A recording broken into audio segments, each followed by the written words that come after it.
Good morning my English learners. A quick question. तुम्ही काय म्हणाल? I am good in cooking की I am good at cooking? Confuse झालात ना? चला 30 सेकंदात समजून घेऊया. गुड ॲट, जेव्हा आपण कौशल्य किंवा स्किल्स, ॲबिलिटी किंवा एखादी गोष्ट चांगली करता येते याबद्दल बोलतो, तेव्हा गुड ॲट वापरतो.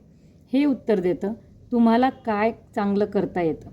For example, she is good at cooking. तिला स्वयंपाक चांगला करता येतो. Second, he is good at math. तो गणितात चांगला आहे. Third, they are good at playing football. त्यांना फुटबॉल चांगला खेळता येतो. Simple rule, skill ability is equal to good at. नाव गुड इन. जेव्हा आपण एखाद्या परिस्थितीत, जागेत किंवा वातावरणात कोणी चांगलं परफॉर्म करतं याबद्दल बोलतो, तेव्हा गुड इन वापरतो. फॉर एक्झाम्पल, कोणत्याही परिस्थितीत तो किंवा ती चांगलं परफॉर्म करतो किंवा करते. एक्झाम्पल बघूयात. She is good in the kitchen. ती स्वयंपाकघरात चांगलं काम करते. He is good in crisis.